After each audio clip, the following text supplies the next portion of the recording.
নমস্কাৰ, এই মুহূৰ্তত আহি পৰিছে ৰাতিপুৱাৰ কেইবাটাও গুৰুত্বপূৰ্ণ খবৰ। আজি হৈছে 7 ডিচেম্বৰ। অসমৰ মুখ্যমন্ত্ৰী ডক্টৰ হিমন্ত বিশ্ব শৰ্মাই মাজত মাত্ৰ 2টা দিন পিছতে লাখ লাখ মহিলাৰ একাউণ্টত সোমাই দিব টকা। কিছুমান মহিলাৰ একাউণ্টত সোমাব 10,000কৈ টকা, কিছুমান মহিলাৰ একাউণ্টত সোমাব 1250 টকাকৈ আৰু কিছুমান মহিলাৰ একাউণ্টত সোমাব 5,000কৈ টকা। আপোনাৰ একাউণ্টত কিমান টকা সোমাব আপুনি কেনেকুৱাকৈ গম পাব? তাৰ বাবে মুখ্যমন্ত্ৰী ডক্টৰ হিমন্ত বিশ্ব শৰ্মাই কেইবাটাও গুৰুত্বপূৰ্ণ পন্থা হাতত লৈছে। লগতে লাখ লাখ কৃষকৰ বাবে এটা ভাল খবৰ দিলে। প্ৰতিগৰাকী কৃষকৰ একাউণ্টত 7,000কৈ টকা সোমাই দিব চৰকাৰে। অসমৰ মুখ্যমন্ত্ৰী ডক্টৰ হিমন্ত বিশ্ব শৰ্মাৰ বৃহৎ ঘোষণা।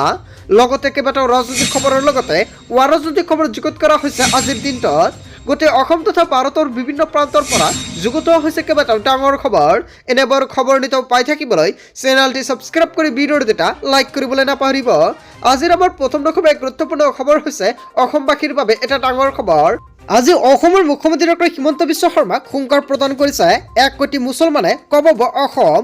মুখ্যমন্ত্ৰী ডক্টৰ হিমন্ত বিশ্ব শৰ্মাৰ বিৰুদ্ধে কেইবাটাও গুৰুতৰ অভিযোগ উত্থাপিত কৰিছে। মুছলমানক নিয়ন্ত্ৰণ কৰাত ব্যৰ্থ হ'ব অসমৰ মুখ্যমন্ত্ৰী ডক্টৰ হিমন্ত বিশ্ব শৰ্মাই। হুংকাৰ মুছলিম জাতীয় পৰিষদৰ।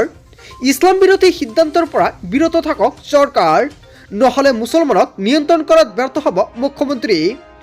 অসমৰ 1 কোটি মুছলমানে সাব্যস্ত কৰিব প্ৰতিবাদ। অসমৰ মুছলমান ৰাজপথলৈ ওলাই আহিলে পৰিণাম ভয়াৱহ হ'ব। লাখ লাখ প্ৰতিবাদী মুছলমানক নিয়ন্ত্ৰণ কৰাত ব্যৰ্থ হ'ব চৰকাৰ। খাদ্য কি খাব কি নাখাব সেয়া মানুহৰ মৌলিক অধিকাৰ। গোমাংস নিষিদ্ধকৰণৰ বিৰোধিতাৰে মুছলিম জাতীয় পৰিষদৰ হুংকাৰ। মুছলিম জাতীয় পৰিষদৰ নেতৃত্বত গণতান্ত্ৰিক আন্দোলন গঢ়ি তোলাৰ বাবুকি দিয়া হৈছে। বিষয়টোক লৈ মুখ্যমন্ত্ৰীক স্মাৰকপত্ৰ মুছলিম জাতীয় পৰিষদৰ। বিষয়টো পুনৰ বিবেচনাৰ দাবী সংগঠনটোৰ নেতৃত্বৰ। ইছলাম বিৰোধী সিদ্ধান্তৰ পৰা বিৰত থাকক চৰকাৰ, এনেকুৱাকৈ হুংকাৰ প্ৰদান কৰিছে। হয় বন্ধু বান্ধৱীসকল, এখন ডাঙৰ খবৰ, এখন গুৰুত্বপূৰ্ণ খবৰ আহি পৰিছে। ইয়াৰ বিষয়ত জনতাই কি ক'ব? যদি জনতাৰ কিবা মন্তব্য কৰিব লগা থাকে আপোনাৰ মন্তব্যটো নিশ্চয় কমেণ্ট বক্সত জনাব। তাৰ পিছত অসমবাসী ৰাজক জনাইছে আমাৰ পৰৱৰ্তী এক গুৰুত্বপূৰ্ণ খবৰ। লগতে এটা ডাঙৰ খবৰ, চান্দা সংস্কৃতি নিষিদ্ধ। বলপূৰ্বক চান্দা বৰঙণিত তুলিলেই লোৱা হ'ব কঠোৰ ব্যৱস্থা। কেইবাটাও গুৰুত্বপূৰ্ণ মন্তব্য মুকলি আহিছে।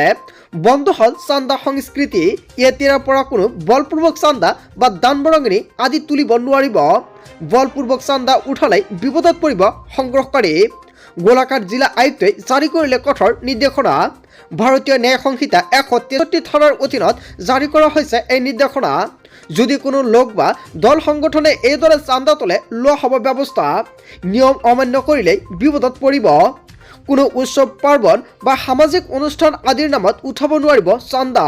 হয় বন্ধু বান্ধৱীসকল, এখন ডাঙৰ খবৰ, এখন গুৰুত্বপূৰ্ণ খবৰ আহি পৰিছে। ইয়াৰ তাৰ পিছত অসমবাসী ৰাজক জনাইছে আমাৰ পৰৱৰ্তী এক গুৰুত্বপূৰ্ণ খবৰ। লগতে এটা ডাঙৰ খবৰ, 6 জানুৱাৰীৰ পৰা 3টা পৰ্যায়ত হ'ব চলিত শিক্ষাবৰ্ষৰ গুণোৎসৱ। 6 জানুৱাৰীৰ পৰা 3টা পৰ্যায়ত হ'ব চলিত বৰ্ষৰ গুণোৎসৱ। গুণোৎসৱক লৈ কেইবাটাও গুৰুত্বপূৰ্ণ মন্তব্য কৰিছে শিক্ষামন্ত্ৰী। চলিত বৰ্ষৰ বাবে কেইবাটাও গুৰুত্বপূৰ্ণ খবৰ আহি পৰিছে। চলিত শিক্ষাবৰ্ষৰ গুণোৎসৱে সামৰি ল'ব ৰাজ্যৰ 35খন জিলা।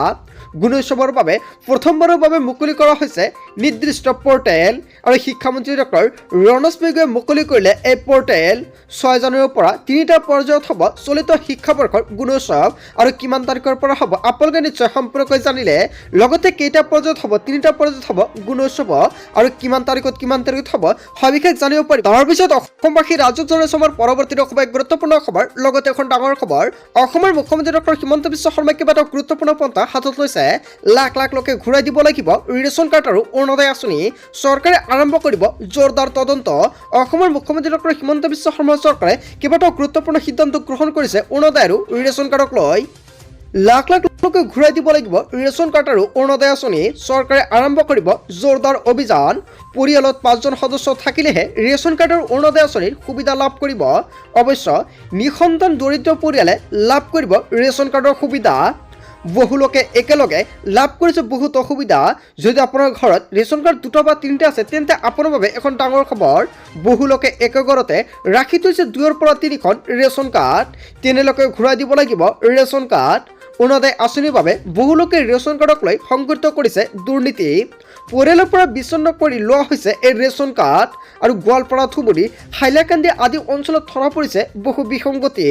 অৰুণোদয় আৰু চৰকাৰী ঘৰৰ বাবে সুকীয়াকৈ ৰেচন কাৰ্ড লোৱাৰ অভিযোগ উত্থাপিত হৈছে। ৰেচন কাৰ্ডক লৈ শীঘ্ৰে চলিব তদন্ত অভিযান। হয় বন্ধু বান্ধৱীসকল, কেইবাটাও গুৰুত্বপূৰ্ণ সিদ্ধান্ত গ্ৰহণ কৰিছে চৰকাৰে। ৰেচন কাৰ্ড পাবলৈ 2 লাখ টকাতকৈ কম আয়ৰ হ'ব লাগিব। বিসংগতি ধৰা পৰিলে বিপদ নিশ্চিত। লাখ লাখ লোকে ঘূৰাই দিব লাগিব ৰেচন কাৰ্ডৰ অৰুণোদয় আঁচনি। লগতে অহা মাহৰ পৰা বহুতো হিতাধিকাৰী নাপাব অৰুণোদয় আঁচনিৰ সুবিধা। যদি আপোনাৰ অৰুণোদয় বা অৰুণোদয় 2.0 আঁচনিৰ লিষ্টত নামটো অন্তৰ্ভুক্ত হৈ আছে তেন্তে আপোনাৰ বাবে এটা ডাঙৰ খবৰ। এই মাহত বহুতো হিতাধিকাৰীৰ নাম কৰ্তন কৰা হৈছে অৰুণোদয়ৰ তালিকাৰ পৰা। যদি আপোনাৰ অৰুণোদয় আঁচনিৰ লিষ্টত নামটো অন্তৰ্ভুক্ত হৈ আছে তেনে ক্ষেত্ৰত আপোনাৰ বাবে এটা গুৰুত্বপূৰ্ণ খবৰ আহি পৰিছে। লগতে যিসকল ব্যক্তি ৰেচন কাৰ্ড পোৱা নাই, নতুনকৈ আবেদন কৰিছে, সেইসকল ব্যক্তিক চৰকাৰে প্ৰদান কৰিব ৰেচন কাৰ্ড। অৰুণোদয় আঁচনিৰ বাবে নতুনকৈ আবেদন কৰা সকলৰ বাবে এখন ডাঙৰ খবৰ আহি পৰিছে। 10 তাৰিখে লাভ কৰিব ধনৰাশি। আপোনাৰ বেংক একাউণ্টত কৰক একেটা গুৰুত্বপূৰ্ণ কাম, অন্যথা আপুনি অৰুণোদয় আঁচনিৰ টকা নাপাব। লগতে কোনবোৰ হিতাধিকাৰীৰ একাউণ্টত অৰুণোদয় আঁচনিৰ টকা সোমাব ইয়াক লৈ মুখ্যমন্ত্ৰী ডক্টৰ হিমন্ত বিশ্ব শৰ্মাৰ বৃহৎ ঘোষণা। 10 তাৰিখে লাখ লাখ লোকৰ একাউণ্টত সোমাব টকা। কোনে কোনে লাভ কৰিব এই ধনৰাশি? অৰুণোদয় আঁচনিৰ লাখ লাখ হিতাধিকাৰীৰ একাউণ্টত জমা হ'ব 1250 টকাকৈ। বৃদ্ধ পেঞ্চন আঁচনিৰ ধন জমা হ'ব আপোনাৰ একাউণ্টত। বিধৱা পেঞ্চন আঁচনিৰ ধন জমা হ'ব আপোনাৰ বেংক একাউণ্টত। প্ৰতি মাহৰ 10 তাৰিখে হিতাধিকাৰীৰ একাউণ্টত ধন সোমোৱাটো নিশ্চিত কৰিছে চৰকাৰে। যদিহে আপোনাৰ বেংক একাউণ্টৰ KYC-টো আপডেট কৰা নাই, অতি শীঘ্ৰে আপডেট কৰি লৈ লওক। যদি আপোনাৰ বেংক একাউণ্টৰ KYC-টো আপডেট কৰা নাই তেনে ক্ষেত্ৰত আপুনি অৰুণোদয় আঁচনিৰ টকা নাপাব। আধাৰ কাৰ্ডৰ সৈতে লিংক কৰক বেংক একাউণ্ট। লগতে আপোনাৰ আধাৰ কাৰ্ডৰ লগতে DBT লিংক কৰিব লাগিব, নহ'লে কিন্তু আপুনি অৰুণোদয় আঁচনিৰ টকা নাপাব। পান, আধাৰ দুয়োটা নম্বৰৰ সৈতে লিংক কৰিব লাগিব আপোনাৰ বেংক একাউণ্ট। বেংক একাউণ্টত পান, আধাৰ লিংক হোৱাৰ পিছত আপোনালৈ আহিব OTP। ইয়াৰ পিছতে আপুনি নিশ্চিত হ'ব বেংক একাউণ্টত ধন জমা হোৱাটো। চৰকাৰে কেইবাটাও গুৰুত্বপূৰ্ণ সিদ্ধান্ত গ্ৰহণ কৰিছে। যদি আপোনাৰ অৰুণোদয় বা অৰুণোদয় 2.0 আঁচনিৰ তালিকাত নামটো অন্তৰ্ভুক্ত হৈ আছে তেন্তে আপোনাৰ বাবে চৰকাৰে এখন গুৰুত্বপূৰ্ণ নিৰ্দেশনা জাৰি কৰিছে আৰু মাজত মাত্ৰ 2টা দিন বাকী আছে আৰু এই 2টা দিনৰ আগতে কৰিব লাগিব গুৰুত্বপূৰ্ণ কাম, অন্যথা আপুনি অৰুণোদয় আঁচনিৰ টকা নাপাব। তাৰ পিছত অসমবাসী ৰাজুক জনাইছে আমাৰ পৰৱৰ্তীটো খুবেই গুৰুত্বপূৰ্ণ খবৰ। লগতে এটা ডাঙৰ খবৰ, সাজু কৰক এইকেইখন নথিপত্ৰ। আগন্তুক 8 মাহত ওলাব 50,000 চাকৰি। অসমৰ মুখ্যমন্ত্ৰী ডক্টৰ হিমন্ত বিশ্ব শৰ্মাই যুৱক যুৱতীৰ বাবে এটা ভাল খবৰ দিলে। লাখ লাখ শিক্ষিত যুৱক যুৱতীলৈ এখন ডাঙৰ খবৰ। ৰাজ্যত একেলগে ওলাব 50,000 চাকৰি। মুখ্যমন্ত্ৰীয়ে কৰিলে এখন ডাঙৰ ঘোষণা। 1 লাখ নিযুক্তি দিয়াৰ পিছত পুনৰ 50,000 যুৱক যুৱতীক নিযুক্তি দিয়াৰ লক্ষ্য হৈছে চৰকাৰৰ। 1 টকাও দুৰ্নীতি নোহোৱাকৈ দিয়া হ'ব এই নিযুক্তি। আগন্তুক 8 মাহৰ ভিতৰতে ওলাব 50,000 চাকৰি। যদি আপোনাৰ চাকৰিৰ প্ৰয়োজন হৈছে আপোনাৰ বাবে এটা ভাল খবৰ, কিয়নো টুইট যোগে ঘোষণা কৰিছে অসমৰ মুখ্যমন্ত্ৰী ডক্টৰ হিমন্ত বিশ্ব শৰ্মাই। লাখ লাখ যুৱক যুৱতীৰ বাবে অসমৰ মুখ্যমন্ত্ৰী ডক্টৰ হিমন্ত বিশ্ব শৰ্মাৰ বৃহৎ ঘোষণা। মাজত মাত্ৰ কেইটা দিনমান বাকী আছে, তাৰ পিছতে আকৌ চাকৰিৰ বাবে আপুনি আবেদন কৰিব পাৰিব।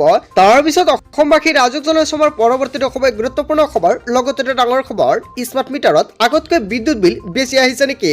মিটাৰত বিসংগতি আছে নেকি? মুকলি কৰা হৈছে 2টাকৈ হেল্পলাইন নম্বৰ। বিসংগতি দেখিলে এতিয়া আপুনি ফোন কৰক। পূৰ্বতকৈ আপোনাৰ বিদ্যুতৰ বিল বেছি আহি আছে নেকি? আপোনাৰ বিদ্যুৎ মিটাৰত বিসংগতি ধৰা পৰিছে নেকি?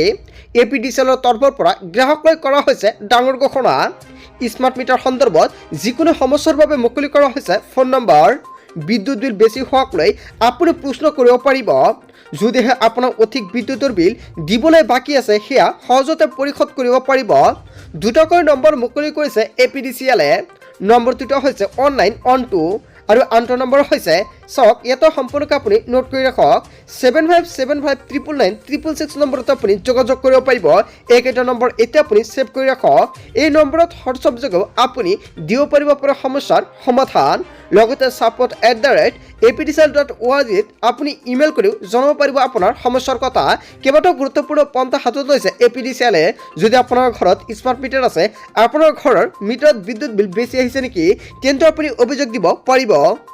তাৰপিছত অসমবাসী ৰাইজক জনাইছো আমাৰ পৰৱৰ্তীটো খুব এক গুৰুত্বপূৰ্ণ খবৰ লগতে এটা ডাঙৰ খবৰ শ্ৰমিকৰ বাবে এটা ভাল খবৰ আপোনাৰ ই শ্ৰম কাৰ্ডটো আছে নে নাই যদি আপুনি ই শ্ৰমিক কাৰ্ডটো এতিয়ালৈকে বনোৱা নাই অতি শীঘ্ৰে বনাই লওক কিয়নো ই শ্ৰম কাৰ্ড থাকিলে চৰকাৰে প্ৰদান কৰিব আপোনাক বহুত সুবিধা দুৰ্ঘটনাত পতিত হ'লে চৰকাৰে দিব সাহায্য ই শ্ৰমত নাম পঞ্জীয়ন কৰা শ্ৰমিকৰ বাবে এটা ডাঙৰ খবৰ দুৰ্ঘটনাত মৃত্যু হোৱা আৰু অংগক্ষত শ্ৰমিকলৈ আৰ্থিক সাহায্য প্ৰদান কৰিব চৰকাৰে দুৰ্ঘটনাত মৃত্যু হোৱা শ্ৰমিকৰ পৰিয়াললৈ 2 লাখ টকাৰ আৰ্থিক সাহায্য প্ৰদান কৰিব চৰকাৰে দৃষ্টিশক্তি হেৰুৱাই পেলোৱা অথবা আপোনাৰ 2খন হাত হেৰুৱাই শ্ৰমিকলৈ 2 লাখ টকা প্ৰদান কৰিব চৰকাৰে শৰীৰৰ কোনো অংগ ব্যৱহাৰ অযোগ্য হৈ পৰা অংগক্ষত শ্ৰমিকলৈ 2 লাখ টকা প্ৰদান কৰিব দুৰ্ঘটনাত এখন ভৰি বা এখন চকু হেৰুৱা শ্ৰমিকলৈ 1 লাখ টকাৰ আৰ্থিক সাহায্য প্ৰদান কৰিব শ্ৰম কল্যাণ বিভাগৰ তৰফৰ পৰা কৰা হৈছে এই ঘোষণা ই শ্ৰমত নাম পঞ্জীকৃত শ্ৰমিকেহে লাভ কৰিব এই সুবিধা যদি আপুনি এতিয়ালৈকে ই শ্ৰম কাৰ্ডটো বনোৱা নাই অতি শীঘ্ৰে বনাই লৈ লওক ই শ্ৰম কাৰ্ড থাকিলে চৰকাৰে আপোনাক বহু সুবিধা প্ৰদান কৰিব আপোনাক চৰকাৰী কৰ দিব লগতে যদি আপোনাৰ কোনো ধৰণৰ আঁচনিৰ প্ৰয়োজন হৈছে বা প্ৰধানমন্ত্ৰী ফচল বীমা যোজনা লগতে আপোনাৰ যদি এইখন শ্ৰমিক কাৰ্ডটো থাকে আপুনি প্ৰত্যেক মাহতে 3000 টকা লাভ কৰিব প্ৰধানমন্ত্ৰী মনধন যোজনাৰ জৰিয়তে আৰু যিখন পেঞ্চনৰ বাবে আপোনাক প্ৰদান কৰিব যদি আপুনি এতিয়ালৈকে ই শ্ৰম কাৰ্ডটো বনোৱা নাই অতি শীঘ্ৰে বনাই লৈ লওক আপুনি কেনেকুৱাকৈ বনাব যদি ভিডিঅ' লাগে নিশ্চয় কমেণ্ট কৰি জনাব আপোনাক সম্পূৰ্ণকৈ সহায় কৰা হ'ব।